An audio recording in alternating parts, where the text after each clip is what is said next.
Mirador. Ici, nous dévoilons l'envers de la tapisserie. Mirador, l'instant vérité sur la gouvernance, sur comment chaque franc du contribuable guinéen est dépensé.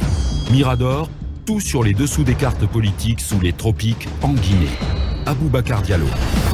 Mirador de ce jeudi, c'est près de 2 heures d'interview vérité en compagnie de notre invité exceptionnel, Elhadj Cellou Dalein Diallo, président de l'UFDG, qui s'est déjà installé dans ce studio. Rappelez que nous vous offrons la possibilité vers la fin, sous le coup de 9h40, de vous adresser directement au président Cellou Dalein Diallo en composant le 629 47 47 98 ou le 666 41 53 53. Bonjour Cabinet Fofana. Bonjour Abakar. Mamadou Ouri Diallo, bonjour. Bonjour Abakar. Bonjour Akoumba Diallo. Bonjour Abakar, bonjour à nos Mohamed Mara, bonjour. Bonjour Aboubacar et bonjour à tous. Talibé Bari, bonjour. Bonjour Monsieur Diallo, bonjour à tous. Nous accueillons notre invité exceptionnel. Bonjour Elhadj Cellou Dalein Diallo. Bonjour. Le plaisir de vous recevoir dans ce studio pour la première fois. Oui, merci dans cette bien. émission. Merci de me recevoir. Je voudrais bien entendu saluer vos téléspectateurs et vos auditeurs et renouveler mes félicitations pour avoir créé cet organe de presse qui commence déjà à donner, à contribuer, à participer, à créer les opportunités de débat politique. L'absence de débat étant source de conflit, vous êtes en train de contribuer sans doute à la paix. Merci. Le plaisir et tout l'honneur de vous recevoir. Mirador, c'est parti, droit au but. FIM FM. Mirador, parole directe, l'interview vérité ou la fine bouche ébanie. Mirador, ici, la parole est directe. Eh bien, on va vérifier tout cela avec lui. Est-ce que la parole est directe avec lui? Et là, Cellou Dalein Diallo, première question, j'ai envie de vous demander, en abordant cette émission, dans quelle peau vous le faites? Est-ce dans la peau du président de l'UFDG ou président de la République? Dans les deux, président élu de la Guinée dont le pouvoir est confisqué. Et ensuite, bien entendu, président de l'UFDG. Forcément. Président élu de la Guinée. Bien. C'est au moins clair. Je commence par la droite ce matin, j'inverse un peu. Mamadou Ouri Diallo. Bon, alors pour continuer l'interview, moi la première question c'est... La deuxième question finalement. Alors la deuxième question, à 3152 km d'ici, le maréchal Idriss Déby a été tué. Qu'est-ce que vous retenez? Il y a d'ailleurs le président Alpha Condé qui s'y rend ce jeudi pour participer aux obsèques demain vendredi. Ouais. Absolument. Alors, qu'est-ce que vous retenez de l'homme? Deuxièmement, il y avait une relation presque fusionnelle entre Alpha et lui, et donc en conséquence, il a fait décréter 24 heures de deuil national. Qu'est-ce que vous en pensez aussi? D'abord du général Idriss Déby. Bon, écoutez, Maréchal. Écoutez, c'est très difficile de parler des morts parce que dans nos sociétés, dans notre culture, on a beaucoup de respect pour les morts. Lorsque les gens sont morts, on leur souhaite le paradis, quel que soit leur comportement si bas. Bon, donc je présente mes condoléances à sa famille, au peuple tchadien, dont il était le président, légitime ou pas, il était le président. Je présente mes condoléances et bon, sur l'homme politique, naturellement, je considérais qu'il faisait partie des dictateurs africains. Je ne me réjouis pas de sa mort, mais je dois quand même noter qu'il n'était pas vraiment un démocrate, même s'il a participé activement à la lutte contre le terrorisme au-delà de ses frontières, c'est-à-dire dans tout le Sahel, ce qui lui a été reconnu aussi bien par la France que par les autres pays membres du G7 Sahel. Vous avez le sentiment qu'il a été pour beaucoup dans l'obtention d'un troisième mandat pour son ami et frère Alpha Condé? Je ne sais pas s'il a joué un rôle. Je ne sais pas, je ne peux pas me prononcer là-dessus. Alors, les conditions de sa mort, suivies quand même d'une prise du pouvoir par l'armée, parce que finalement ce n'est pas le président du Sénat qui le succède. Quel enseignement pouvez-vous en tirer en tant qu'homme politique africain pour l'ensemble de notre continent, après 30 ans de pouvoir, que finalement, à sa mort, dans des conditions encore non élucidées vraiment, que le pouvoir passe directement à un comité militaire de transition? Les difficultés respecter les constitutions. Il y a une constitution qu'il a conçue lui-même, qu'il a fait approuver. Normalement, que ses partisans auraient aidé à faire respecter. Malheureusement, non. Il y a eu, comme il a été dit, il y a eu un coup d'État. Ce n'est pas la constitution qui prévoyait que c'est le président de l'Assemblée nationale qui devait assurer l'intérim. Je disais tout à l'heure que Alpha Condé a fait... décrété 24 heures de deuil. Si vous étiez à sa place, dans la peau du président de la République, est-ce que vous l'aurez fait? Bon, je ne crois pas qu'on ait l'habitude de décréter des deuils pour la mort de chefs d'État étrangers. Même lorsque c'est nos amis, habituellement, les chefs d'État présentent les condoléances, se rendent aux obsèques du chef d'État défunt. Mais décréter un deuil pour un autre chef d'État africain, pour un collègue, je crois que c'est la première fois que j'entends parler de ça. Mais vous pensez que ceci est lié à quoi exactement? Est-ce que ça atteste de la proximité qu'Alpha Condé a avec lui? Non, vous savez, c'est la conception du pouvoir d'Alpha Condé. Le pays lui appartient, il va décider. Sinon, je ne vois pas vraiment l'opportunité d'imposer un deuil national à notre pays, étant donné que c'est un chef d'État étranger qui est décédé. Je comprendrais parfaitement qu'il compatisse à la douleur du peuple tchadien, qu'il prenne part aux obsèques, mais décréter une journée de deuil national, ce n'est pas courant. C'est du nouveau. Vous ne jugez pas cela opportun? Oui, je ne veux pas dans les pratiques. Bien. Notre invité est l'Elhadji Cellou Dalein Diallo, président de l'UFDG. Akoumba Diallo. Monsieur le Président, le pouvoir, on le désire, on le craint et puis on s'en protège. Ne pensez-vous pas que M. Alpha Condé est dans la dynamique d'une autoprotection avec le troisième mandat? Écoutez, sans doute, ça dépend de l'analyse qu'on fait. M. Alpha Condé n'a pas gagné les élections. Et je pense que lui et ses collaborateurs, les membres de son clan, ont été surpris par la résilience de l'UFDG, la capacité d'organisation, le poids électoral. Nous avons décidé d'aller à cette élection à un mois du scrutin. Nous nous sommes organisés. J'ai commencé ma campagne. Vous avez vu dans quelles conditions j'ai été accueilli à Farana, Kisidou, Kikedou, Massanta, Zérekoure, Yomou, Lola. Si bien que M. Alpha Condé, apeuré, a été obligé de sortir parce qu'il faisait sa campagne par visioconférence. Il a essayé de sortir, mais en plus, on m'a interdit l'accès à la Haute-Guinée. Parce que on m'attendait en Haute-Guinée. Il ne voulait pas que je vienne dans ce qu'il considère comme étant son fief, que je sois reçu là, et ça lui aurait sans doute fait très mal. Donc, j'ai pu non seulement faire cette brillante campagne, parce que je considère qu'elle a été, et ensuite je me suis organisé pour déployer dans tous les bureaux de vote des délégués, deux délégués par bureau de vote. Avec près de 15 000 bureaux de vote, on a pu trouver un système de communication qui nous permettait de renvoyer les PV à notre quartier général dès que le PV était dressé. Parce qu'en tirant l'expérience de la fraude qu'on avait vécue dans les élections précédentes, on a compris qu'en Guinée, la fraude, ce n'est pas pendant le jour du scrutin.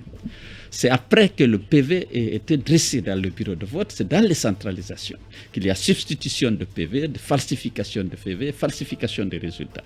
Donc on a voulu capturer l'image du PV de sa production, étant donné que la CENI avait refusé de donner à chaque candidat un PV ou un document qui en tient lieu, ce qui avait été fait pendant les élections locales et qui nous avait permis à mettre en évidence la fraude massive qui a été organisée dans certaines circonscriptions comme Kindia, Dubrika et certaines communes de Conakry. Donc, tirant les leçons de cette expérience, nous avons dit nous allons tout faire pour obtenir, comme on ne peut pas avoir une copie du PV, mais on va capturer le PV. Et on a trouvé un système électronique de transmission des données de cette photo directement à notre PV. Et ce qui nous a permis, naturellement, de constater qu'on a gagné dès le premier tour avec 53%. Et on a proclamé ces résultats. Et M. Alpha Condé, après s'être emparé du pouvoir, après avoir mis en œuvre une dynamique de répression sur les militants et les responsables de l'UFDG, a décidé de procéder à l'arrestation des principaux responsables. Mais plus grave, il s'accable d'infractions et passible de la dissolution du parti. parce qu'on dit que c'est fabrication, détention et stockage d'armes de guerre, atteinte à la sûreté intérieure de l'État, des choses extrêmement graves qui lui donneraient les moyens maintenant de faire de l'UFDG ce qu'il veut. Parce que qu'est-ce qu'il s'est dit? Si on laisse cette force, avec cette capacité d'organisation, avec ce poids électoral, avec cette crédibilité, parce qu'on a une crédibilité forte auprès de la population, eh bien, le pouvoir qu'on a volé ne serait pas en sécurité. Donc, il faut affaiblir, sinon neutraliser complètement l'UFDG. Ce qui pourrait aussi, ce parti constitue aussi une menace pour la succession. Parce que les candidats à la succession estiment qu'il faut profiter de cette occasion pour neutraliser complètement l'UFDG, sinon la succession pourrait leur échapper.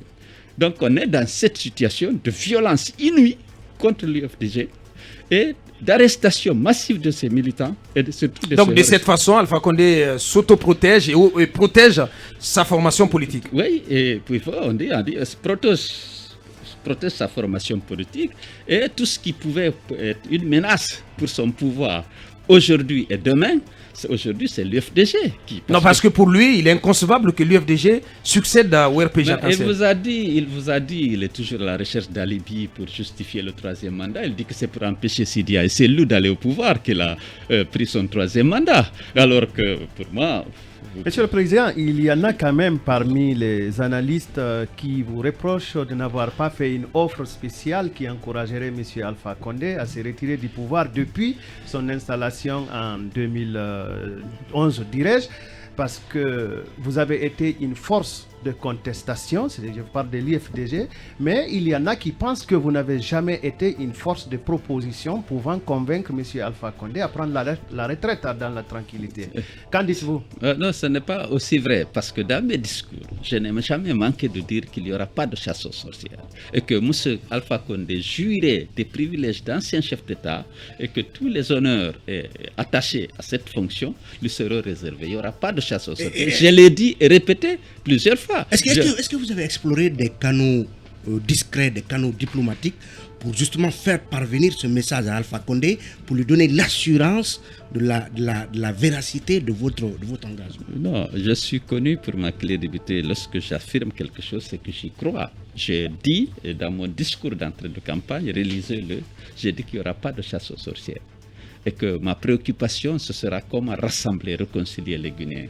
Je mettrai un trait sur le passé, je suis contre l'impunité, certes, mais il y a des propositions qui ont été faites par les religieux quant à la dynamique d'une réconciliation véritable. Mais Alpha Condé a mis ces documents dans le tiroir. Monseigneur Vincent Koulibaly et El Hadj Mama Salou Kamara, à qui on avait demandé de réfléchir sur les modalités d'une réconciliation durable, avaient produit avec l'appui des Nations Unies un très très bon document.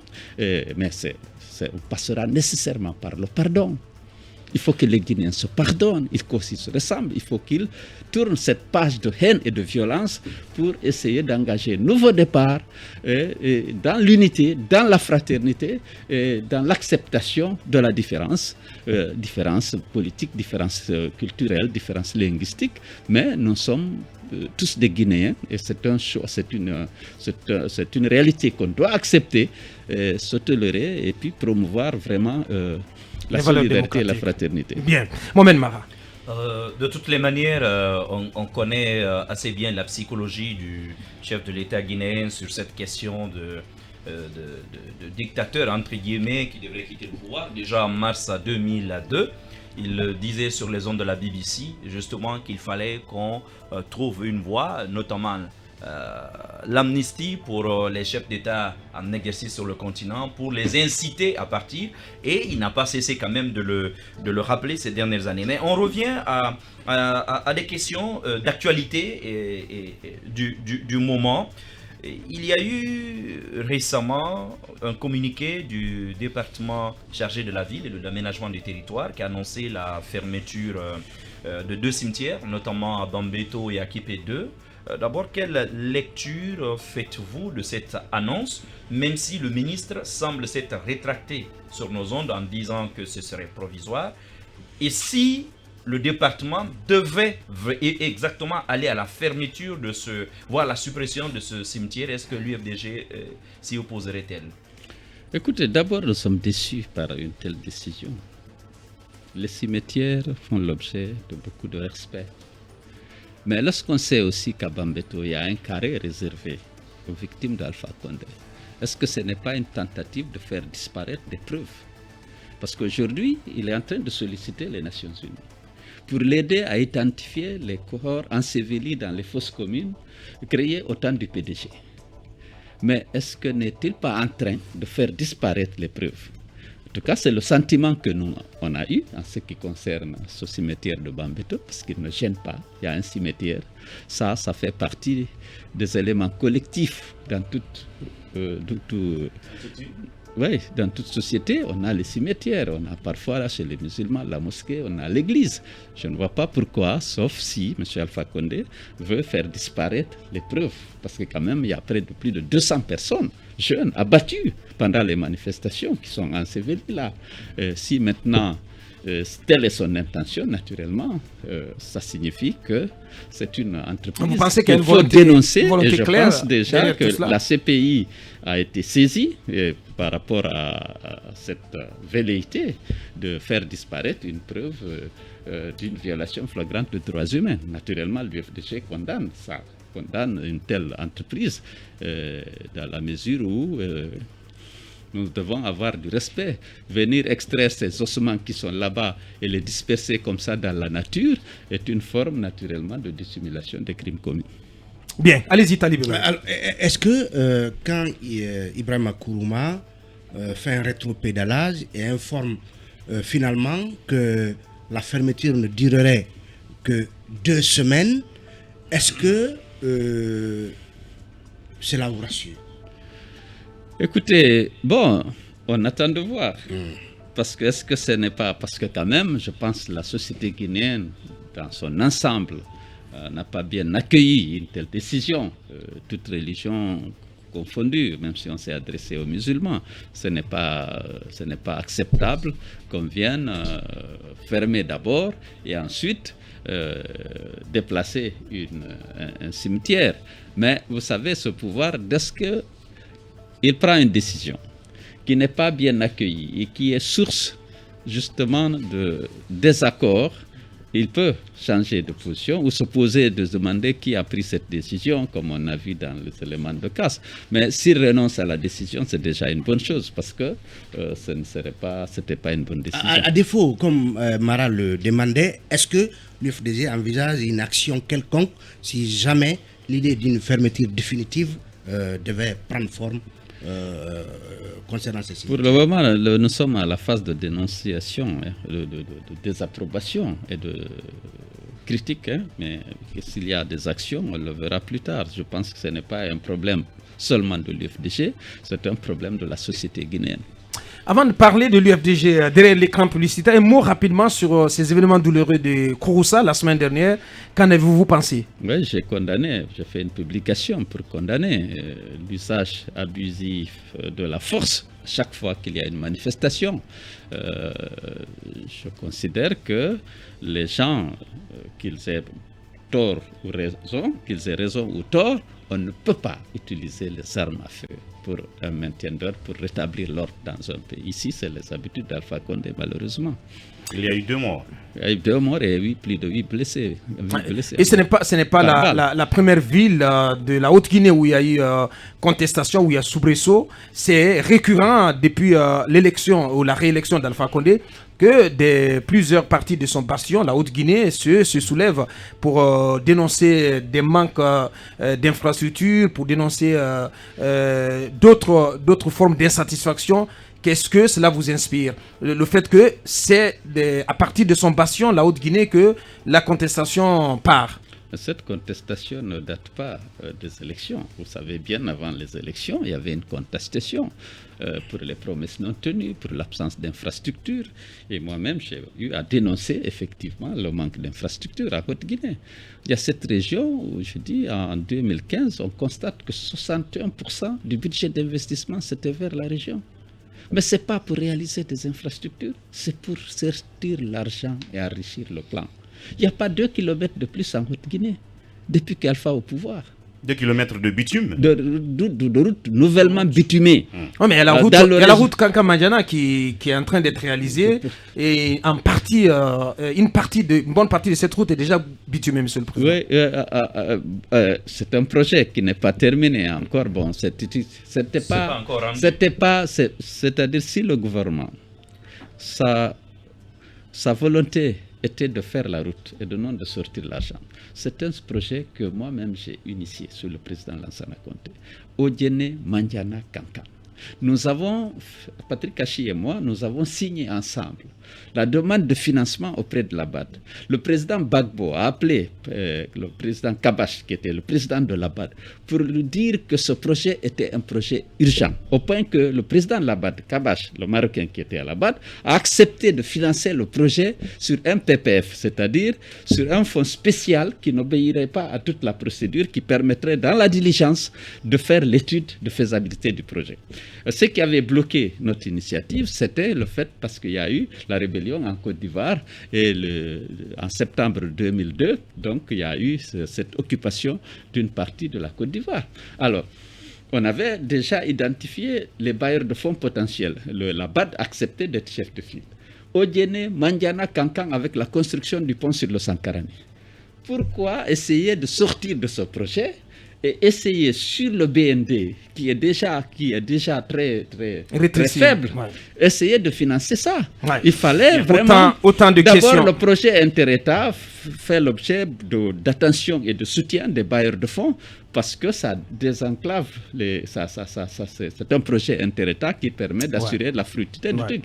Donc, ils ont essayé de faire ça ici. Ça, ce n'était pas la bonne décision. Il fallait relancer le projet. Il y avait une institution crédible qui avait accepté d'être chef de file du projet, aller vers la BAD et essayer de mobiliser d'autres bailleurs de fonds pour faire la route. On va reparler de la Haute-Guinée, mais derrière l'écran publicitaire, on s'intéressera à l'UFDG, mais aussi à la crise sociopolitique en Guinée.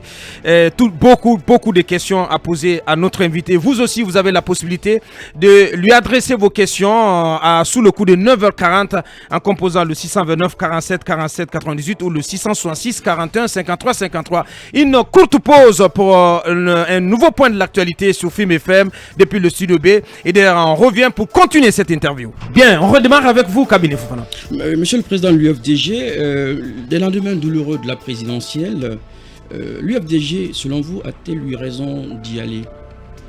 Bien, avant de répondre à votre question, je veux répondre à une question d'un auditeur et surtout aussi rectifier un peu une contre-vérité qui est très répandue actuellement. C'est par rapport à la participation aux législatives. Je m'adresse d'abord à vous et ensuite à vos auditeurs. Bien. L'opposition politique n'a pas boycotté ces élections. L'opposition politique a été exclue par Alpha Condé. Je vous explique comment.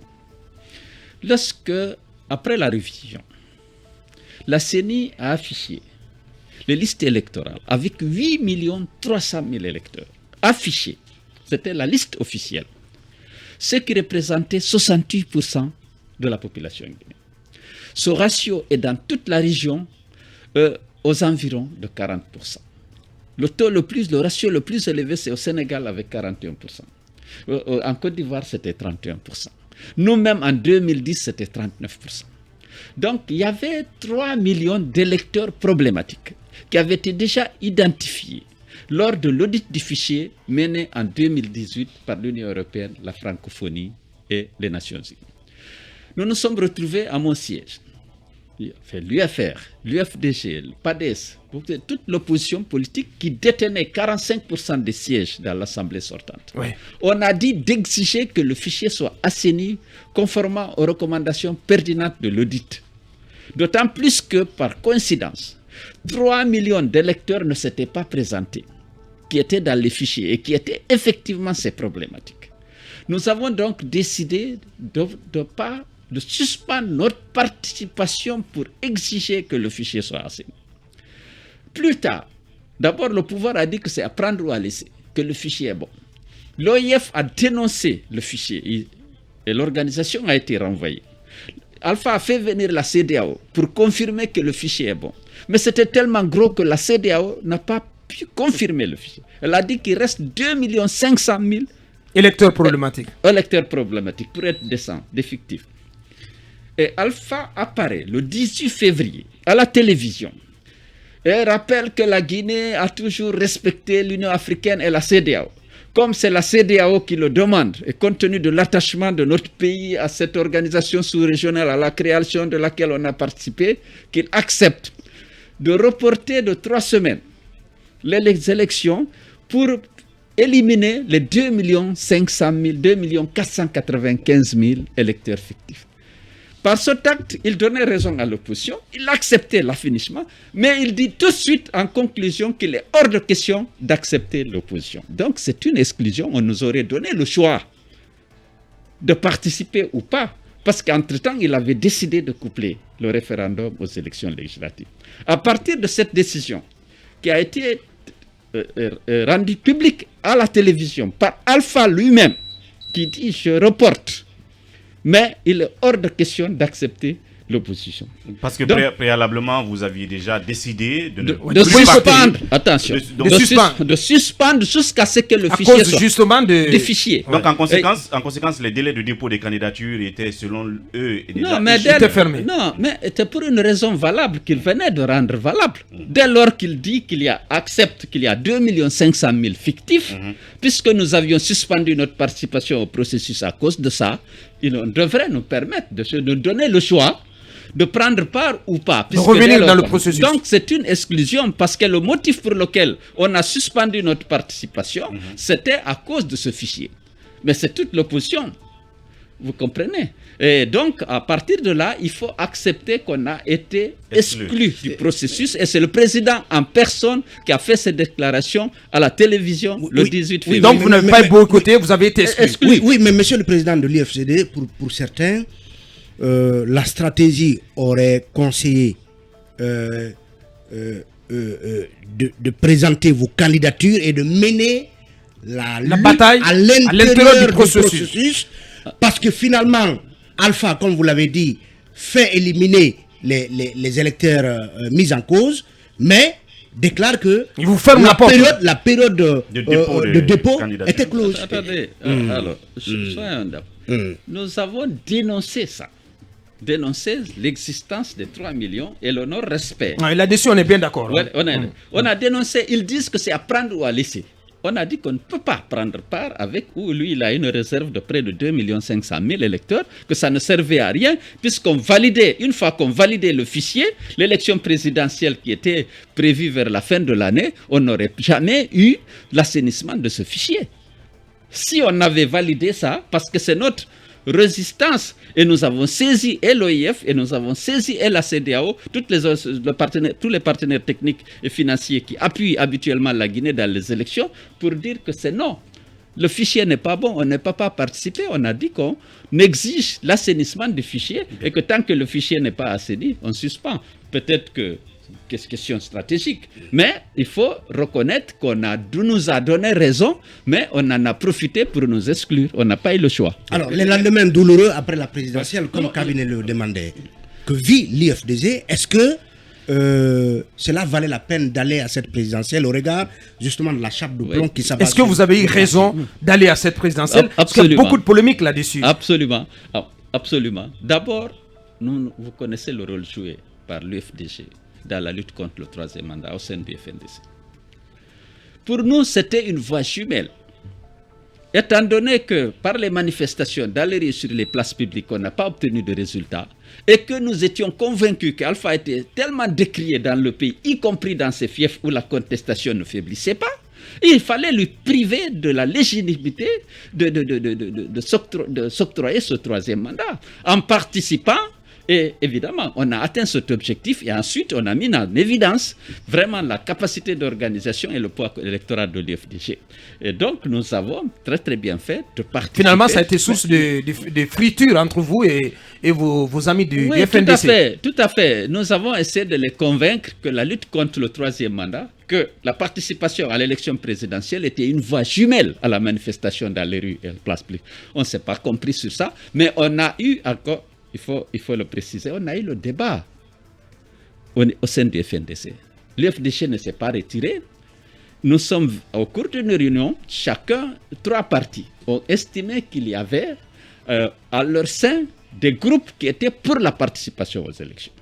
Le FR seul, Lassana Kouyaté du PDN, était hostile dès le départ. Il a dit que lui, il est hors de question. Mais Sidia, Faya et moi avions chacun au sein de son parti des groupes qui étaient pour la participation aux élections, pour battre Alpha aussi dans les élections et lui priver de la légitimité, puisque sa candidature n'est pas légale, mais il ne fallait pas lui laisser se donner une légitimité dans la confiscation du pouvoir.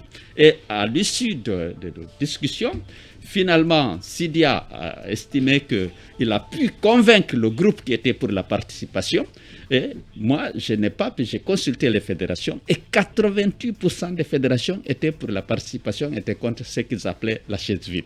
Et donc, finalement, on a participé, mais je ne regrette pas d'avoir participé parce que lorsque je vois la campagne, est-ce que vous vous souvenez de mon retour à Conakry ou de ma réception à Zérikoué? Et ensuite, donc, ma victoire n'était pas une surprise. Oui, mais hélas, pour beaucoup, vous n'aviez plus besoin dans ce pays de faire une démonstration de popularité. Le réalisme, est-ce que c'est des élections claires auxquelles vous allez participer? C'est l'Oudal impopulaire, c'est déjà connu. Cette démonstration, vous nous en avez donné des scènes des années durant, mais est-ce que le réalisme conseillait d'aller à cette présidentielle? Il était certes difficile d'envisager que la CENI que nous connaissons, que la Cour constitutionnelle que nous connaissons puisse proclamer des résultats différents de ceux voulus par Alpha Condé. Mais dès lors on s'était organisé, on s'était équipé, on a mobilisé les ressources humaines et les ressources matérielles pour pouvoir obtenir les résultats dès leur production à partir du bureau de vote, on a dit qu'on peut mettre évidemment on va avoir les preuves de la défaite d'Alpha Condé et de notre victoire si on l'emporte, effectivement. Et ça enlèverait à Alpha Condé la légitimité. Et il souffre actuellement beaucoup de ce manque de légitimité. Bien, allez-y rapidement. Monsieur le Président, on a comme l'impression que l'UFDG avait naïvement cru qu'Alpha Condé perdrait après avoir fait tout ce chemin, après avoir changé la Constitution. Et vous dites tout de suite que vous avez tantôt dit que vous en aviez la certitude qu'Alpha Condé n'organiserait pas les élections crédibles. Est-ce que en allant aux élections, c'était juste avoir une justification politique d'une contestation que vous auriez faite par après? Donc, tous les observateurs avisés, tous nos partenaires techniques, la plupart d'entre eux, même dans le camp d'Alpha, y compris Alpha, ils sont convaincus qu'on a gagné dans les élections. Si vous l'écoutez actuellement, je ne dois rien à tel groupe. Ils n'ont pas voté pour moi. En Basse-Guinée, ils ont voté pour c'est leur affaire. Ainsi de suite, en privé, vous entendez des propos comme ça. Donc, nous avons pu montrer qu'Alpha n'avait certes pas la légalité, parce que la Constitution était ce qu'elle était, comme vous le savez, elle a été imposée dans les conditions que vous savez, mais il n'a pas la légitimité. Et je croyais bon qu'il en souffre. Et les Guinéens savent aujourd'hui qui avait gagné les élections. C'est par la force. Il y a eu un véritable coup de force au terme duquel il s'est emparé du pouvoir et il le conserve par la force. Nous vivons aujourd'hui dans un état de siège qui ne dit pas son nom. Les zones de feu sont militarisées, les PA sont renforcés. Mais écoutez, ce n'est pas un pouvoir populaire, sinon il n'aurait pas besoin de ça s'il avait été élu par le peuple. Bien, allez-y, Mamadou. Je vais encore rester avec cette élection parce que peut-être tous les signaux étaient là que Alpha, voilà, il ne voulait pas partir de Sékou-Touré, c'était clair. Il les a rappelés tout à l'heure, ces prémices-là. Yaya Jammeh et Wade n'étaient pas non plus prêts quand même à partir, c'était connu d'avance. Ouais. Je pense quand même que quand même dans certains cas, il faut essayer. Dans certains cas, il faut essayer. Oui, ça c'est votre analyse. J'ai ma grille de lecture. On lui aurait fait le même reproche d'avoir fait le siège vide, la politique de la chaise vide, comme cela a été à l'occasion des législatives. Le débat il est ouvert. Je vous rappelle pas la chance de remporter les élections. C'était pas le même contexte. Bien, on n'ouvre pas le débat. Bien sûr. Monsieur le Président de l'UFDG, en fait, est-ce que quelque part le suspense Alpha ne vous a pas entraîné là? Parce que je sais que vous étiez conscient que ce monsieur-là, il ne veut pas du tout partir. Mais, étant donné qu'à un moment, il a fait planer une sorte de suspense, c'est-à-dire que on dit il va être candidat, mais on se disait qu'à la fin, il n'allait pas déposer sa candidature, peut-être que le dauphin serait choisi à la la dernière minute, quand vous et Sidia aurez déjà désisté ou décidé de ne pas partir. Comme ça, il vous éliminait, il partait avec vous en fait. Parce que cette philosophie-là, on l'a vu grandir un moment dans les rangs du RPG et d'autres de dire il faut qu'Alpha fasse en sorte de partir, mais de partir en même temps, d'entraîner avec lui Cellou et Sidia. Est-ce que ce suspense de dire, ok, peut-être qu'il veut nous mettre un guet-apens, à la fin il ne déclare pas sa candidature, nous autres on ne l'a pas déjà fait et on est tous éliminés. Ça c'était la question sur le chapitre élection présidentielle. Après on viendra... On va le permettre de répondre à ça. J'étais convaincu, moi, qu'Alpha allait être candidat. Bien. Je sais qu'il était attaché, obstiné à s'octroyer ce troisième mandat. Mais déjà à Bofa, il a dit que son problème c'est qu'il ne veut pas laisser le pays entre Sidia et moi. Il nous a nommé pour la première fois, ce n'est pas à Jeune Afrique qu'il a commencé. Et moi, il a parlé des bandits qui ne veulent pas laisser le pays entre les mains des bandits. Effectivement. Oui, bon, il y a longtemps. Mais c'est un prétexte. C'est un prétexte. C'est un homme assoiffé de pouvoir. Et toute sa vie, il n'a fait que ça pour le pouvoir. Il tenait. Mais Akumba vous l'a dit, peut-être qu'il veut simplement se protéger. Non, il ne veut pas se protéger. Il aime le pouvoir. Et vous savez actuellement que c'est un homme de conflit, comme je dis, un homme de désordre. Aujourd'hui, le pouvoir, c'est lui qui décide tout. Si vous devez être payé, si votre facture doit être payée aujourd'hui aux finances, il faut que Alpha mette son cri-cri. Il a dit à la Banque centrale, au Trésor, vous n'envoyez rien sans m'avoir soumis. C'est quelqu'un qui aime exercer le pouvoir personnel. Et il bloque tout le pays. Quelqu'un qui va aller contrôler si les travailleurs sont là. C'est-à-dire, tout ça, c'est montré, c'est moi le chef, je vais vous sanctionner. C'est-à-dire que si l'État ne devait fonctionner... Ce piège-là, nous comprenez. Donc, ce piège-là n'existait pas pour moi. Pour moi, je voulais m'offrir le plaisir de battre Alpha dans les urnes. Est-ce que peut-être c'est pas parce que vous comptiez sur une révolte populaire parce que cela a déjà eu lieu. Justement, je le disais tout à l'heure, en Gambie, au Sénégal avant et dans d'autres pays. Est-ce que quelque part, je suis peut-être naïf, mais vous ne comptiez pas sur un sursaut populaire qui aurait pu mettre une pression finalement sur le président et qui l'aurait obligé à partir. Et malheureusement, sursaut qui n'a pas eu lieu. Ce n'est pas son assentiment parce qu'il pense qu'il est le président élu. Non, mais il y avait un grand engouement des Guinéens pendant la campagne. Attendez, d'abord, dès le 20, il a décidé de déclencher une violence inouïe contre l'UFDG pour sanctionner le parti pour deux choses. Pour l'avoir humilié dans les urnes parce qu'il était conscient qu'on avait gagné. Il n'était pas content de beaucoup de gens. Et ensuite, pour pouvoir conserver le pouvoir. Automatiquement, lorsque moi j'ai prononcé les résultats, les gens ont commencé à danser. On est venu tirer sur la foule. Dès le premier jour, 4 ont été abattus. 4 jeunes qui manifestaient ici ont été abattus. Le lendemain, la brigade mixte de la présidence est venue casser mes portes, rentrer dans les bureaux parce qu'ils pensaient que les preuves étaient là. Mais c'est des preuves qui étaient dans des ordinateurs. Est-ce que, Monsieur le Président, cela ne renvoie pas au scénario, pour certains, mal écrit de cette autoproclamation? Parce qu'Alpha disait déjà avant l'élection présidentielle, quelqu'un va s'autoproclamer et se cacher dans une ambassade. Est-ce que Alpha ne vous a pas déstabilisé dans votre plan d'autoproclamation? Non, attendez, vous m'avez vu aller dans une ambassade. Non, c'est Alpha qui le disait. Oui, c'est Alpha qui le disait. Moi, j'avais des résultats, je les ai publiés. Parce que je me suis équipé, organisé pour avoir ces résultats, comme je viens de l'expliquer. Maintenant, lui, il a déclenché cette violence contre nous. Il a procédé, il a commencé à arrêter les jeunes et il a tué déjà. Aujourd'hui, dans le cadre de ce qu'on peut considérer comme les violences pesto-électorales, il y a 51 jeunes qui ont été abattus. Tout est documenté. Dans les violences post-électorales. Tout est documenté. Je vous envoie la liste avec les numéros de téléphone des familles qui vous diront ils ont été abattus. 51 jeunes. 51 jeunes et on n'en parle pas. Enfin, c'est 51 moins 4 parce qu'il y a les 4 qui sont morts en prison. Cette statistique est une première information pour nous. 51. Non, 51, je vous envoie avec même l'adresse des familles et les noms. Et je vous propose même de faire un reportage. Allez visiter les familles, les écouter et vous allez savoir quoi. Mais l'État n'en parle pas. C'est des gens qui, comme toutes les victimes lors des manifestations, n'auront pas droit à la justice. Ils n'ont pas eu droit à la compassion du gouvernement. Et ça a été, c'est ce qui est beaucoup révoltant dans notre pays. Donc je disais que cette violence, c'est cela qui a abouti aussi à l'arrestation de plus de 400 personnes qui croupissent pour la plupart encore dans les geôles du tout. Avez-vous compris le silence des Guinéens? Parce que vous le disiez ou pas, je me dis que forcément, un peu dans la tête de l'homme politique que vous êtes, vous comptiez sur un sursaut de ces électeurs en nombre pour exiger les résultats des urnes. Mais est-ce qu'après, vous avez compris ce silence, cette acceptation, cette démission, résignation? C'est sous l'effet... Une démission. C'est sous l'effet de deux facteurs. Il y a la maladie qui donne un prétexte au gouvernement d'interdire les manifestations. Il y a nous-mêmes, notre conscience, qui ne peut pas lancer de mot d'ordre de manifestation lorsqu'il y a la maladie. On a tous peur de la propagation de la pandémie. Il y a, bien entendu, depuis octobre 2019, les Guinéens sont dans la rue pour s'opposer au troisième mandat. La répression a été sanglante. Il y a 99 morts avant les élections du 18 octobre. Et donc une trentaine a été enterrée dans des fosses communes, nuitamment dans la forêt Azerikore.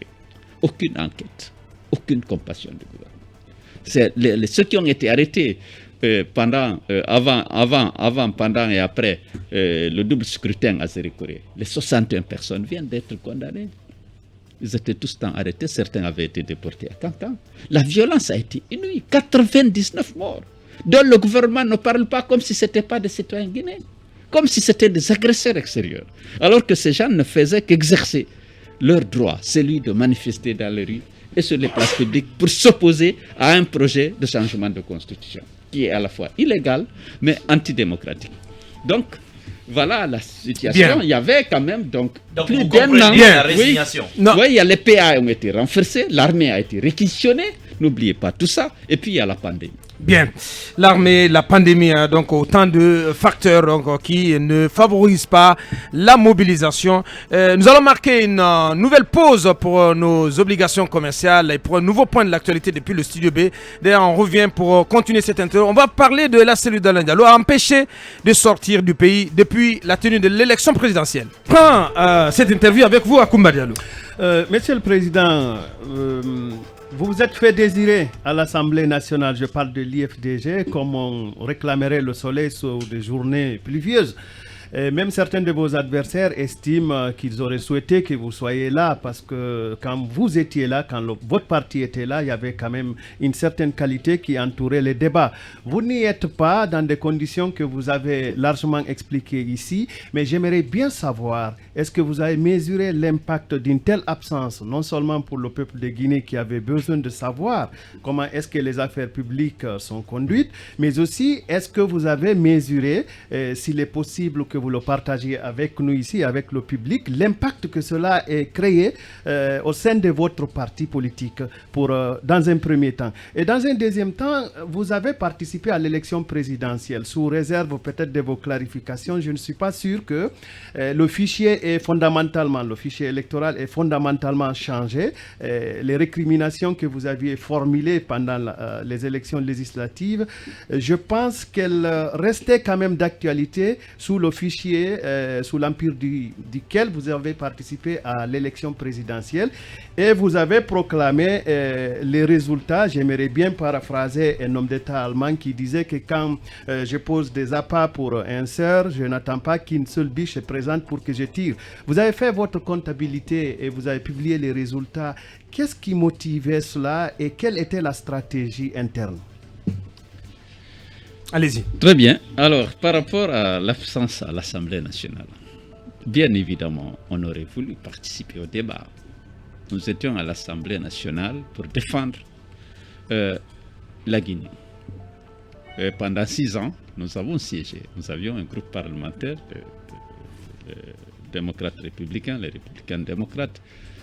Avec le groupe parlementaire de Sidya Touré, nous avons pu empêcher que certaines choses ne se passent.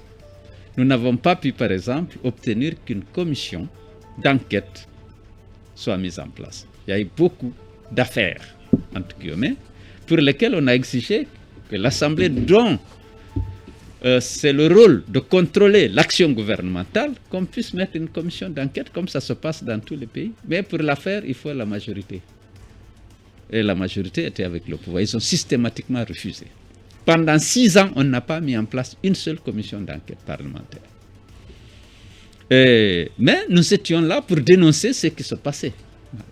Même certaines conventions, y compris des conventions minières, qui arrivaient, on nous dit non, il faut approuver ça.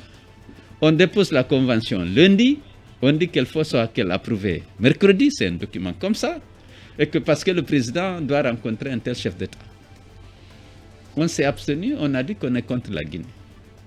Alors qu'il fallait exonérer cette société d'impôts qui étaient antérieurement dus et changer complètement le régime fiscal. Mais comme on devait rencontrer le chef d'État du pays dont est Faites allusion à Roussel. Ouais. Et ils ont passé la convention, mais on n'a pas même eu la possibilité de dénoncer. Et tu te souviens même, lorsqu'il y a eu la convention sur une société minière qui devait s'installer chez toi à Koumbia, il y avait des faiblesses. Mais on a dit, ouais, si vous vous opposez, on va dire que vous êtes contre l'intérêt de Koumbia. Mais on a dénoncé les faiblesses. D'abord dans le débat à l'interne et parfois dans la presse. L'absence nous gêne en tant que parti parce que c'est le Parlement. Dans le Parlement, même si celui-ci est illégal et illégitime dans la mesure où il n'y a pas eu d'élection et dans la mesure où il ne reflète pas, lorsqu'on élimine 45% de l'ancien, de ceux qui détenaient 45% des anciens sièges, c'est que c'est un Parlement monocolore, comme vous le savez. Ouais. Et même aujourd'hui, je vais vous faire une révélation. Ouais. Les résultats de la proportionnelle n'ont jamais été proclamés. Puisqu'à la présidence, on a réparti la proportionnelle, donné 2 députés à celui-ci, 3 à celui-là, 4 à celui-là, la CENI n'a même pas cru devoir publier parce que personne n'a eu 37 000 voix, sauf peut-être M. Barry, 37 000 voix pour obtenir un siège. Parce que compte tenu du niveau de participation proclamé, il fallait 37 000 suffrages pour obtenir un siège. Mais comme ça a été réparti par Alpha, donnez-lui 2 députés, donnez-lui un député parce qu'il m'a accompagné, parce qu'ils nous ont accompagné, parfois on a payé. Vous parlez des résultats des législatives de 2013. Non, de 2020. Les résultats pour la proportionnelle n'ont jamais été publiés. Qu'est-ce que chacun a eu? Parce que les députés ont été distribués avant et la CENI a vu que si elle diffusait les résultats, elle invalidait les décisions du président de la République qui avait déjà réparti les sièges. Et ça allait montrer que ces gens-là n'avaient pas droit à un siège. Donc beaucoup de députés à l'Assemblée ne devaient pas y être. Beaucoup qui y sont. Il y a le principe du plus fort reste. Il y a le principe du plus fort reste dans la proportionnelle. Oui, dans la primaire. On peut ne pas avoir complètement les voix requises pour avoir un siège et rester. Mais il fallait tout de même il fallait quand même partir sur les résultats publiés par les CENI. La réunion a eu lieu, on a décidé de donner à tel, et de refuser à tel. C'est comme ça que Diabati Doré, qui avait participé, on a dit non, mettez-le, il est très proche, semble-t-il, de Dalin. On a dit bon, il y a quelqu'un qui a été oublié et dont les parents sont venus voir le président, il faut donner vous aussi pour celle. Il a dit bon, il a appelé, il dit bon, donnez un siège à tel. Donc Diabati Doré a été récalé. Donc, cette assemblée-là, on est absent d'un certain point de vue, on n'est pas malheureux, parce que si c'est une assemblée où c'est réparti comme ça, où on ne tient pas compte des résultats pour distribuer les sièges, ce n'est pas normal. Mais, en tant que parti politique, être au Parlement et dénoncer les projets de loi qui ne répondent pas aux intérêts de la population, dénoncer les conventions qui sont soumises à l'approbation du Parlement lorsqu'on estime que l'intérêt de la Guinée est lésé, c'est une activité politique qui réconforte le parti. On n'est pas là-bas. C'est évident que lorsque tu as, comme l'UFDG, on avait 37 députés dans l'ancienne législature, c'est des gens qui ont le statut de député et qui participent, qui ont des véhicules sortis d'usine, enfin, puisque tu veux qu'on en parle. On n'était pas là pour ça, mais ça donne les moyens d'animer aussi le parti. Lorsque les gens ont le statut, ils sont députés, on ne peut pas les arrêter comme ça, les intimider. Mais qui reversent aussi une partie de leur salaire au parti. C'est aussi une partie de leur du travail trouvé. Oui, tout ça, mais ce n'est pas le plus important. On n'est pas là pour chercher l'argent, on est là pour se battre pour des valeurs. Donc, ceci dit, c'est évident que dans le parti, il y a des voix qui enfin, on déplore le fait qu'on n'est pas à l'Assemblée, mais pas à cette Assemblée-là. S'il y avait une Assemblée vraiment légale et légitime, ce serait bon de participer à ce débat et de s'opposer à partir de l'Assemblée. Est-ce qu'il y a des risques de défection d'anciens députés en réprobation de l'empêchement qui leur a été fait d'être candidat aux législatives? Non, mais écoute, c'est une décision que le parti a prise après un débat. Et c'était toute l'opposition. Et la réunion au cours de laquelle on a décidé de suspendre notre participation au processus électoral pour les législatives, c'était bien avant le couplage. Et il y avait tous les autres, d'abord il y avait tous les autres partis, mais à l'UFDG, on avait examiné le problème. Et il y avait tous les autres partis, il y avait Sidia, il y avait les représentants de Kouyaté, il y avait Ousmane Kaba, il y avait Kabele, il y avait Aliouba, il y avait beaucoup de partis. On a décidé vraiment qu'avec ce fichier-là, il ne fallait pas vraiment participer, il fallait d'abord se battre pour exiger son assainissement. Bien. Allez-y, Mohamed Mara. Alors, Monsieur le Président, dans un contexte où dans le micro, on ne pouvait plus tenir les assemblées générales de votre parti politique, en tout cas pas à son siège, vos bureaux également et vos QG sont fermés. Dans ce contexte-là, vous êtes interdit, semble-t-il, de quitter le territoire. Est-ce qu'à ce jour, vous pouvez nous dire si oui ou non, vous avez reçu une notification officielle de votre interdiction de voyager? Aucune notification. Et d'ailleurs, s'il y en avait une, on m'aurait empêché de faire mes formalités. Je suis allé, j'ai fait toutes mes formalités de police. Toutes mes formalités mais de précédemment, on vous avait empêché de faire ces formalités. De douane, oui. De douane, et je suis allé m'embarquer. Mais lorsqu'on a fermé et occupé nos bureaux par la brigade mixte de la présidence, qui y est toujours, on est allé à la justice était embarrassée. C'est la présidence qui ferme, ce sont des agents de la présidence qui... Oui, il y a une brigade mixte, béret rouge, policiers, gendarmes, là. C'est eux qui étaient venus la première fois. Et qui relève de la présidence. Oui. Et qui relève de la présidence, vous confirmez? Oui. Alors, lorsqu'on est allé à la justice pour demander la récupération de nos bureaux, la justice était embarrassée parce qu'il n'y avait pas d'acte administratif. Il n'y avait pas de décision de justice. Alors, c'était embarrassé de reporter. Après, ils ont dit non, c'est pour des questions de sécurité intérieure que les bureaux de l'UFDG sont fermés. Alors, pour le truc, c'est le lendemain que un procureur, où l'affaire de l'UFDG n'est pas traitée, puisque c'est Matam, c'est Dixine qui s'occupe. Moi-même, je réside à Dixine. Le procureur, pour protéger Alpha Condé, parce que, comme je vous dis, lorsque je suis allé à l'avion, j'ai vu un collaborateur d'Alpha Condé qui l'a appelé et qui sans doute lui a dit que j'étais avec ses loups. C'était qui? Non, je ne veux pas. Il se connaît. D'ailleurs, je crois qu'il assume d'ailleurs. Bon, mais vous pensez que c'est venu de lui? Il y a des noms qui ont circulé. Finalement, c'est lequel? C'est un collaborateur. Oui, c'est un proche collaborateur d'Alpha. Non, mais c'est important. L'opinion a le droit de savoir. C'est ceux-là qui partaient en Côte d'Ivoire à l'époque pour les obsèques. Il y a Thibou, il y a... ils sont allés dans le vol spécial. Alors c'était qui donc? Je ne sais pas. Non, je ne veux pas dire son nom. D'accord. Bien. Nous respectons cela. Donc, alors, Yacoumba a dit beaucoup de choses. On ne fait pas nos réunions.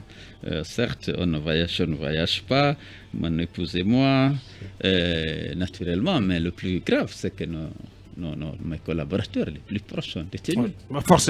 Forcément, sans machin, et puis avec des accusations graves. Fabrication, détention, stockage d'armes de guerre et atteinte à la sûreté intérieure de l'État. Mais pourquoi vous dites que ces accusations visent, disons, la dissolution de l'UFDG?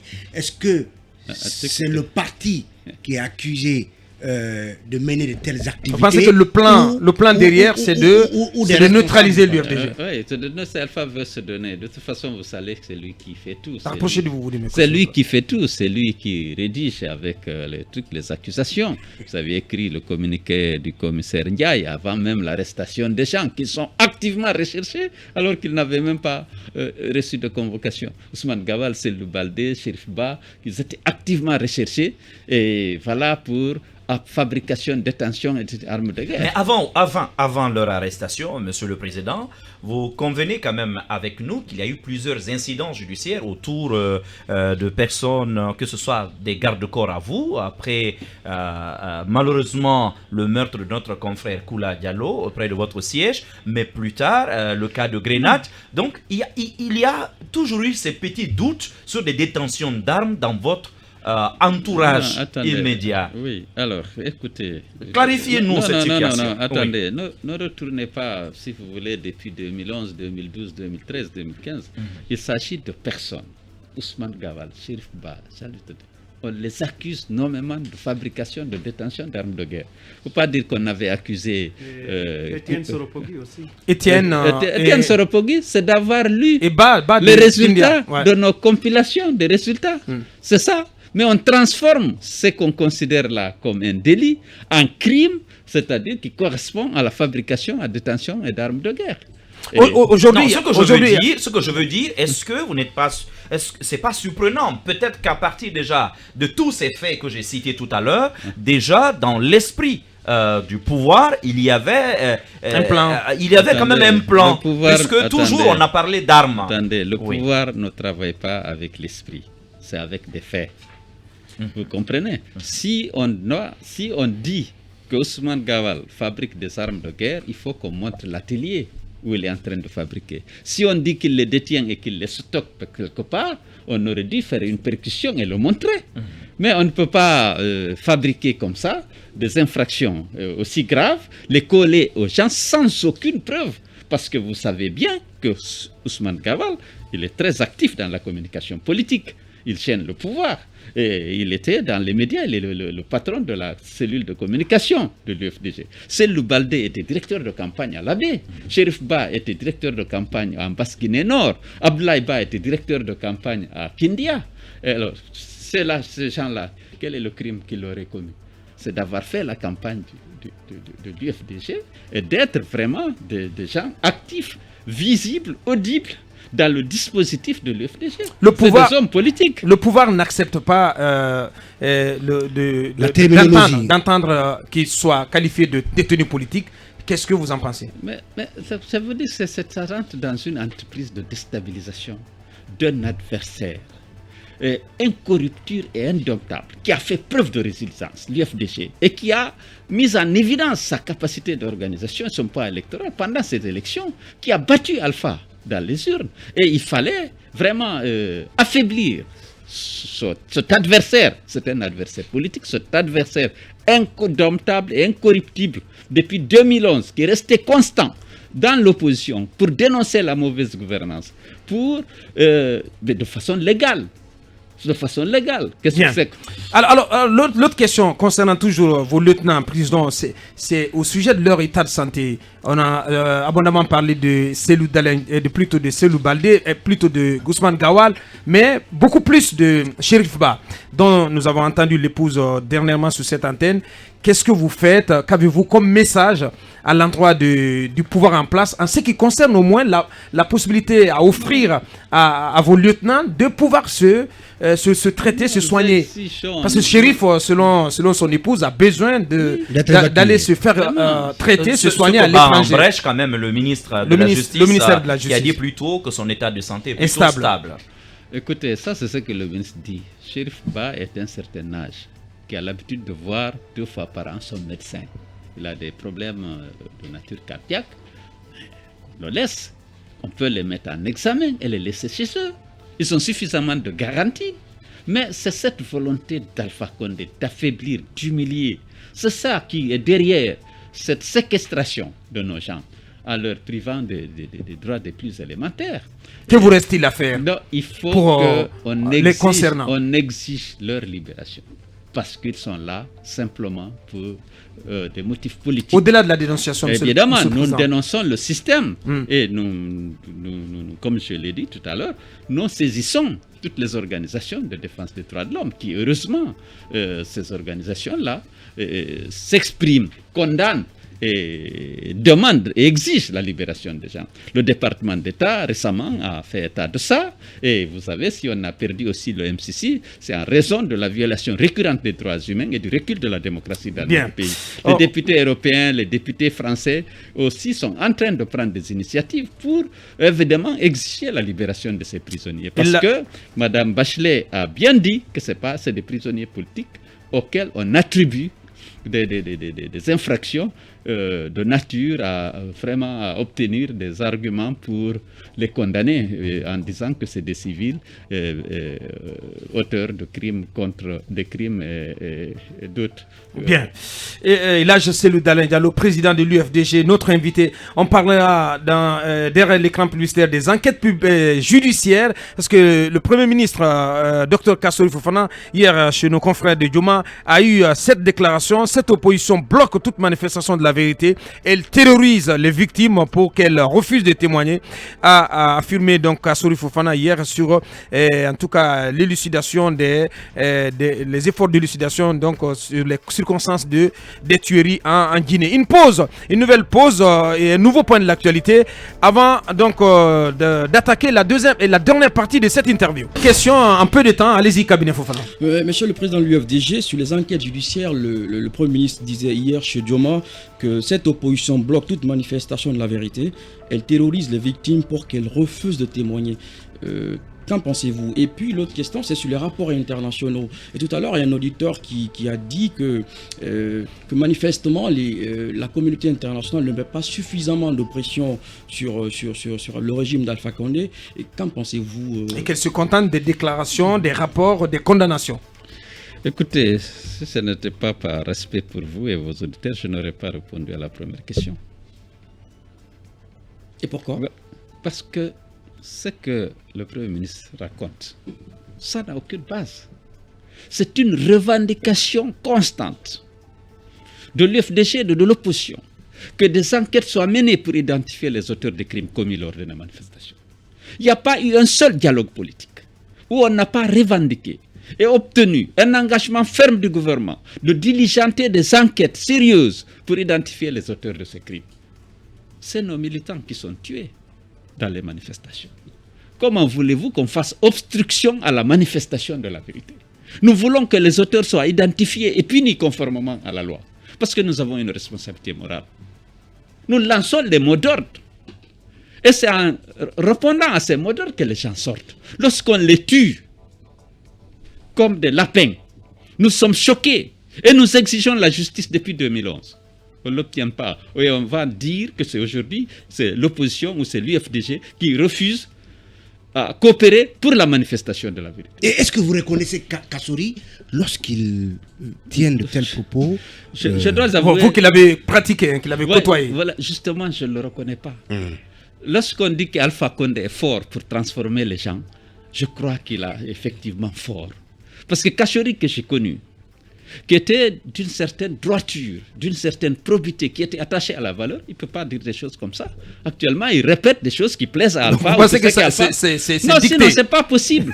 On ne peut pas refuser qu'il y ait des enquêtes. Au contraire, on a dénoncé l'absence d'enquête, parce que jamais une commission n'a été constituée. Cheikh Sako, qui a eu l'imprudence de mettre en place une commission d'enquête, eh bien, il avait été renvoyé par Alpha. Et qui l'a obligé à dissoudre la commission d'enquête. Parce que lors du dialogue qu'on a eu le 8 juillet 2014, on a revendiqué la conduite des enquêtes pour identifier les auteurs. Il a dit que c'est mon domaine, je mets tout de suite une commission d'enquête. On ne peut pas, à l'époque il n'y avait que 60 morts. Mais comment dire qu'on peut faire obstruction à une enquête déclenchée? Et si on est si fort pour empêcher la justice de faire ce travail, étant donné que c'est nous les victimes, parce qu'il y a une tendance à prendre les bourreaux pour les victimes et les victimes pour les bourreaux. Et c'est dans cette dynamique, malheureusement, que rentre mon ami Kassory. Et c'est dommage. Parce que ce n'est pas, les bourreaux sont connus, les victimes sont connues. Je vais vous envoyer toutes les listes de 99 personnes, de 51 personnes, avec leurs contacts. Mettez une commission, faites un reportage sur les victimes des violences sur l'axe. Alors, les rapports internationaux donnent beaucoup de résonance à toutes ces victimes dont vous parlez, mais aujourd'hui, on a l'impression que ces rapports internationaux ne font pas mieux que vous, parce qu'elles se contentent de... ces organismes internationaux se contentent de dénoncer. Qu'est-ce que vous attendez concrètement d'elles? Y compris les partenaires. Ouais, justement, parce que c'est important même, là, c'est tout le sens de la question de l'auditeur. Quelle est l'attitude, comment vous avez jugé l'attitude de la communauté internationale après la proclamation des résultats par la CENI? Alors, Et jusque maintenant... attendez, séparons deux choses. Ouais. La violation des droits humains et le recul de la démocratie, dont le pouvoir d'Alpha est responsable. Tous les deux. Vous avez les organisations de défense des droits humains. Human Rights Watch, Amnesty International, FDH, et parfois International Crisis Group pour les autres. Ils publient des rapports pour dénoncer ces violations des droits humains. Mais leur rôle s'arrête là. FIDH peut porter plainte et se porter partie civile. Mais Human Rights Watch, non, ce n'est pas ce rôle. Mais Monsieur le Président, Amnesty... vous ne pensez pas, par exemple, que l'aide publique au développement, par exemple, aurait pu être circoncis sur cette question, qu'on aurait refusé, par exemple, d'appuyer la Guinée économiquement? Attendez, je reviens sur les autres aspects. Je parle d'abord, je suis en train de vous parler des organisations de défense des droits de l'homme. Nous avons des partenaires qui considèrent que le respect des droits humains est une condition de leur coopération. Vous avez de l'Union européenne, vous avez les gouvernements occidentaux de façon générale, y compris les États-Unis. L'Union européenne, dans l'accord de Cotonou, avait contractualisé le respect par les pays ACP bénéficiaires de son aide, le respect d'un certain nombre de valeurs, la démocratie, les droits humains et l'état de droit. Et l'Union européenne s'était même donné le droit d'interpeller tous les pays ACP défaillants en ouvrant le dialogue et en allant jusqu'à prononcer des sanctions, jusqu'à la suspension de la coopération financière. Alors, l'Union européenne, les États-Unis, le département d'État a fait un rapport pour condamner les violations récurrentes des droits humains. Et si on a permis le MCC, c'est parce qu'il y avait un recul important dans la protection des droits humains et dans le respect des règles et des principes de la démocratie et de l'État de droit. Même si le ministre Curtis estime que la validation finale, c'est au mois de décembre. Ouais, non, on a dit aujourd'hui que la Guinée, selon eux-mêmes, a rempli 9 critères sur 20. Et que les éléments qui ont été opposés à la Guinée, c'est le recul de la démocratie et la violation récurrente des droits humains. C'est leur propre rapport. Ceci dit, évidemment, s'ils font des progrès, ce n'est pas exclu qu'il y ait une réévaluation et que s'ils remplissent toutes les conditions, que le pays ait accès à cette assistance. Par exemple, sur les droits politiques, le pays a perdu 2 points par rapport à l'année dernière, où il avait 17, cette année il a 15. Oui, voilà, tout à fait. Alors donc, c'est ça, le pays régresse, il y a un recul. Et les gens notent ça de façon objective. Mais Alpha, lorsque vous n'êtes pas d'accord avec ce qu'il dit et ce qu'il fait, c'est que vous travaillez pour l'opposition. Ouais, mais le gouvernement estime que ce sont des rapports qui ne sont pas impartiaux, qui sont déséquilibrés, qui seraient donc... Il vous accuse d'avoir charcuté toutes les organisations non gouvernementales internationales. On n'a pas cette force. On n'a pas cette force. Ouais, mais pour dire les choses de manière crue, on estime que c'est beaucoup plus vos militants, des gens qui travaillent pour ces organisations, les relais locaux de ces organisations seraient vos militants. Boubacar, tu étais parfois avec nous dans les manifestations. Vous avez vu les soldats, les agents des forces de tirer sur des champs. Vous avez vu combien de cadavres qu'on a enterrés ici dans le cimetière de Bambeto. Ils sont allés jusqu'à refuser l'accès de la morgue aux victimes de l'opposition. Ils ont refusé. Ils ont refusé maintenant que les autopsies soient menées et que les parents puissent avoir des copies des PV. Aujourd'hui, ils se font s'attaquer. On a pulvérisé de gaz les gens qui étaient au cimetière ici. Vous avez vu ça? Aujourd'hui, ils veulent s'attaquer au cimetière. Mais tout ça, c'est noté. Aujourd'hui, le monde est un village. Il y a des moyens techniques énormes de surveillance de tout le monde, de vous et moi, mais de tout ce qu'on fait. Mais ces gens-là, on n'a pas les moyens de les influencer. C'est la vérité. Mais vous qui êtes là, vous êtes un observateur avisé et honnête, vous savez bien qu'il y a une répression sanglante, une répression sauvage des manifestations politiques ici, depuis 2011. On est pris à plus de 260 personnes abattues comme ça à bout portant. Les expéditions punitives qui viennent renverser les marmites dans les quartiers et qui pillent les maisons. Les expéditions qu'on a eues dans Ouanidara ces derniers temps dans le cadre de la violence post-électorale. Mais c'est connu. Mais le gouvernement est toujours en dehors de la réalité. Ils veulent qu'on prenne pour argent comptant ce qu'ils pensent et ce qu'ils veulent. Mais ces gens-là, on ne peut pas les influencer. Bien, une dernière question sur Monsieur le Président, au plan politique. Une dernière question. Monsieur le Président, sur le Millennium Challenge, j'insiste là-dessus, c'est peut-être une perte d'une aide budgétaire de 500 millions de dollars américains si la Guinée ne dépassait pas le cap d'ici décembre. Mais est-ce que le gap que cette perte va créer ne sera ressenti que par peut-être des militants de la mouvance ou de l'opposition? Est-ce que la pauvreté pourrait faire la différence ou est-ce qu'on pourrait tous travailler pour que la Guinée puisse retrouver ces points perdus-là? Maintenant, sur le plan économique, une seule question. Oui, Monsieur Kassori vous invite à retourner à l'école avant même de se rétracter quand on lui a dit non, c'est Monsieur Cellou Dalein qui a déclaré ça sur nos antennes. Il estime que vous ne connaissiez pas comment on collecte, le processus de collecte des recettes au niveau des entreprises minières, quand vous auriez, selon les journalistes qui animaient l'émission, exprimé des doutes quant à la valeur des recettes actuelles. Très bien. Comparativement avec les anciennes recettes. Rapidement, je comprends parce qu'il faut diligenter les choses, mais je déplore en tant que Guinéen la perte de cette opportunité de financement. Ça aurait permis d'améliorer nos infrastructures et donc d'améliorer de façon générale les conditions de vie de la population. C'est évident, 500 millions de dollars, c'est pas rien. Alors, donc, mais c'est le gouvernement qui est jugé. Ce MCC a été institué pour encourager les États à continuer à promouvoir la démocratie, l'état de droit et la protection des droits humains. C'est une question de prime à la bonne gouvernance, le MCC. Donc, étant donné que la Guinée aujourd'hui, on ne peut constater que recul de ses valeurs, on ne peut pas accéder. Je le déplore en tant que Guinéen. Ça aurait pu peut-être financer un nouvel aéroport, ça aurait pu contribuer à financer l'amélioration, enfin le réseau routier. On aurait eu beaucoup d'investissements comme les pays qui en ont bénéficié. Bref, donc je m'arrête là pour cette question. Maintenant, par rapport à l'attaque du Premier ministre. Je n'aime pas polémiquer avec mon ami, celui qui fut pendant longtemps vraiment un grand ami, dont je respectais l'attachement, nous partageons des valeurs, c'est évident. Alors, moi, j'ai fait une comparaison. Comparaison n'est pas raison, certes. Je constate que CBG a apporté au trésor guinéen $12 par tonne extraite de nos sols. Je constate que les nouvelles conventions, c'est moins de $4 par tonne. Kassori estime que je ne comprends pas parce qu'à CBG, on est actionnaire. Et qu'évidemment, il y a des versements qui ont fait au titre des dividendes.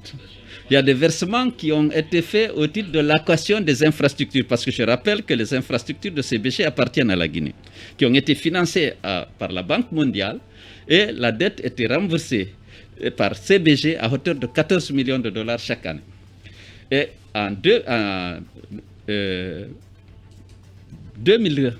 1994, la dette de la banque a été remboursée. On a renégocié, CBG a dit qu'il ne peut plus payer les $14 millions. Et moi, j'étais dans la commission de renégociation avec CBG pour essayer de l'obliger à payer le même montant. CBG, finalement, après mon départ du système d'ailleurs, a accepté de payer que $5 millions pour la location des infrastructures, c'est-à-dire le chemin de fer, le port, l'hôpital et la cité, qui sont des propriétés qui appartiennent à l'État. Je le sais bien. Et donc, le gouvernement qui était propriétaire avait créé l'OFAB pour gérer ces infrastructures, louer ces infrastructures à CBG. Donc, la Guinée recevait bien ce montant, reçoit bien actuellement $5 millions à ce titre. Mais CBG verse au total environ, en moyenne, entre 100 et 150 millions de $. La part des dividendes, certes là, mais il y a la taxe spécifique sur les produits miniers. Moi, en tant qu'ancien directeur d'échange de la Banque centrale qui encaissait son montant et qui suivait donc la gestion de ces budgets pour savoir dans l'élaboration de ma balance de paiement combien je pouvais m'attendre du secteur minier. Je connais ça, je connais comment ça se passe. Il y a les 3 titres. Mais ce qui est en fait, pour vous et moi, aujourd'hui il y a une compagnie qui accepte sur chaque tonne de bauxite extraite de nos sols nous rapporte $12. De l'autre côté, il y a une compagnie. Sur chaque tonne de bauxite extrait, ça rapporte à l'État $3,6. Vous parlez de la SMB. Ouais. Enfin, c'est tous les autres, il n'y a pas de... En fait, c'est même une étude qui a été produite par, je crois, SLGouv à la commande du gouvernement qui a diffusé comme quoi la CBG paye $12 par tonne. Moi, je le sais. Et que la SMB payait $4 par tonne. Je le sais parce que j'ai été directeur de change et j'ai négocié aussi. J'étais de la commission de négociation. Et Kassori m'avait proposé même pour être président du conseil d'administration de l'ANAIM lorsqu'on a créé l'ANAIM à la place de l'OFAP. Et bon, ça n'a pas marché, mais c'est lui qui avait proposé que je sois le président du conseil. Il sait que je sais. Donc en maintenant, mais pour vous, on ne peut pas dire que CBG rapporte plus que les autres compagnies. Pourquoi ils ne sont pas inspirés de son montage? Pourquoi on n'a pas cherché à avoir... Donc vous pensez qu'il y a une redevance? Non, enfin, je dis simplement, je rappelle aussi, lorsque Global est venu ici, lorsque j'ai été nommé Premier ministre, on venait juste d'envoyer la convention à l'Assemblée nationale. Lorsque j'ai relu la convention, je me suis rendu compte que la Guinée était relativement lésée. J'ai écrit, après avoir obtenu l'accord du président Conté, à l'Assemblée nationale pour dire de ne pas examiner la convention, de me la renvoyer en tant que Premier ministre. J'ai mis en place une commission qui était présidée par M. Ibrahim Assouma, ancien ministre des Mines, qui comprenait le nouveau ministre des Mines, alors Soare Tidjane, le ministre des Finances et tout, parce que la convention n'avait pas été approuvée, le régime fiscal n'avait pas été approuvé par le ministre des Finances. On a ramené ça, on a examiné.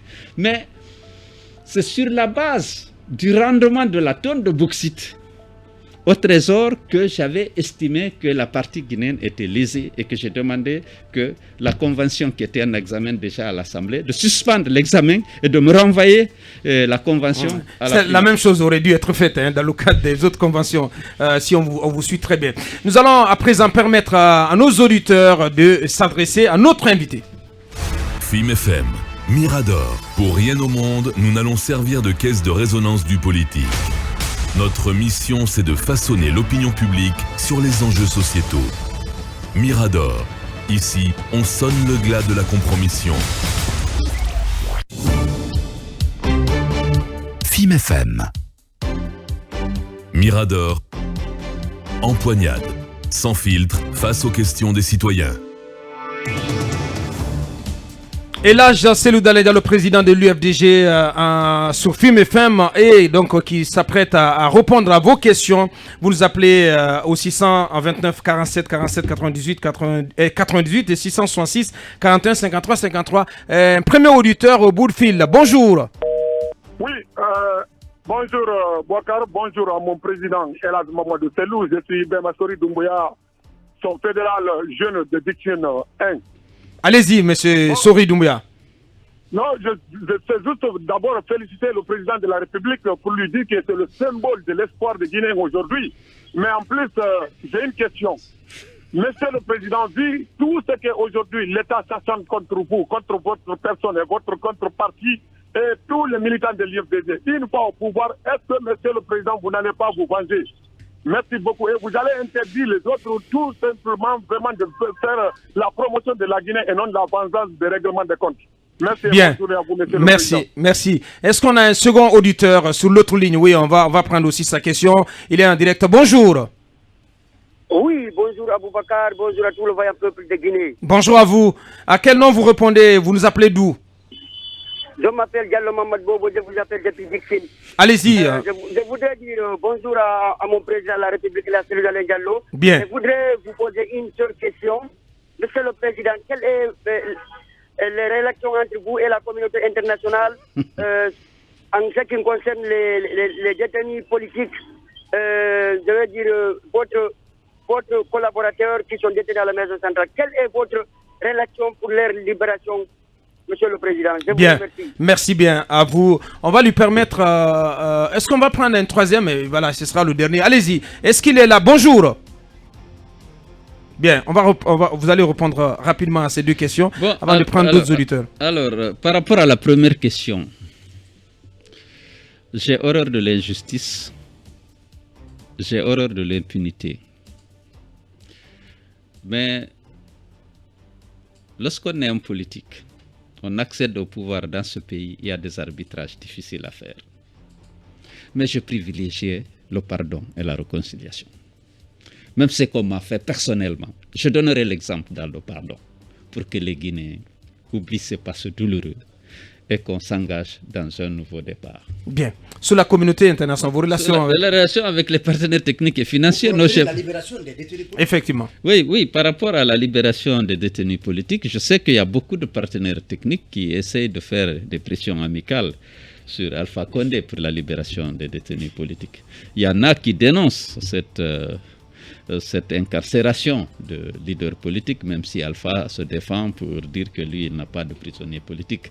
Et il a même dit que ce n'étaient pas des hommes politiques, mais c'était des bons politiques. Le vice-président de l'UFDG, c'est un homme politique.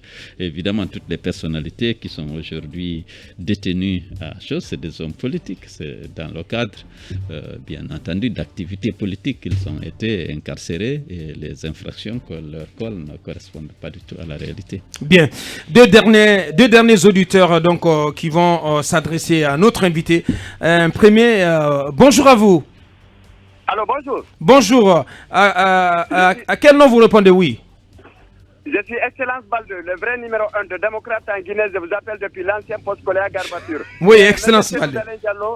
Je rappelle que vous êtes un modèle africain indémodable, vous êtes mon idole. Je souhaite que votre état actuel se multiplie par 1000. Véritablement, vous êtes un homme de la paix. Et j'ai deux questions à vous poser, deux en une. Et lorsque vous serez rétabli dans votre droit, c'est-à-dire votre victoire aux élections présidentielles passées, est-ce que vous allez prendre Alpha Condé comme votre conseiller personnel en tant qu'ancien président qui est lui, Alpha Condé? Deuxième question, avec quel œil percevez-vous de fermeture de nos frontières entre la Guinée et le Sénégal, la Guinée-Bissau et tant d'autres? Et quelle est la souffrance, pensez-vous, de la population environnante? Bien. Travaillons à la beauté des choses. Merci. Allez-y, donc pour les deux dernières questions. La première, bon, je ne ferai sans doute pas Alpha de mon conseiller parce que je ne vais pas mener des politiques comme celle qu'il a menées. Ceci dit, je le reconnaîtrai tous les droits et tous les avantages d'ancien président et il sera protégé, bien entendu. La fermeture des frontières. En ce qui concerne la fermeture des frontières, j'ai toujours dit Alpha aime les conflits. Il n'est à l'aise que dans le désordre et dans les conflits. Alors, c'est d'abord en violation de la charte de la CEDEAO qui a fait de la circulation des personnes et des biens à l'intérieur de l'espace vraiment une priorité dans le cadre de l'intégration africaine. Je ne me mêle pas de relations entre les chefs d'État, mais je pense que chaque pays a le devoir de chercher à obtenir des meilleures relations avec son voisin. Je ne vais pas situer de responsabilité, mais je sais que la décision est unilatérale. Elle a été prise par Alpha Condé de fermer les frontières. Je note aussi que c'est après le passage de mes 2 camions de t-shirts, alors qu'il restait 2 de l'autre côté, qu'il a décidé de la fermer de frontières et d'arraisonner au camp élargissement à l'abbé le camion de t-shirts. Je rappelle ça, c'est ça. C'est ça le contexte. C'est ça le contexte. D'accord. Alors, lorsque... bon, c'est très long, on n'a plus le temps. Oui, bien sûr. En tout cas, il ne reste plus qu'à vous dire merci, parce que malheureusement, la radio c'est l'heure, on ne peut pas faire le tour de toutes les questions. Il y a une question quand même qui revient un peu de mots. Quels sont vos rapports aujourd'hui avec Thibou Camara? Beaucoup des observateurs à distance estiment que vos rapports ont pris un coup. Oui, les relations sont plutôt distantes. Ah, c'est la distance aujourd'hui. Oui. Bien. C'est quand même une révélation. Donc les rapports un peu refroidis, on va le dire comme ça, entre le président de l'UFDG, Cellou Dalein Diallo, et son ami Thibou Camara. Ça n'est terminé pour ce numéro. Ce fut un grand plaisir, un honneur de recevoir Cellou Dalein Diallo, président de l'UFDG, qui était notre invité de parcours ce jeudi. Grand merci à tous les 5. Merci à l'équipe de réalisation, Alpha Diaouné, Ibrahim Babin et Khalila Awada. Grand merci aussi à notre community manager qui est présent. Derrière nous, c'est la rédaction avec Mamadalou Bangoura pour le Grand Virage.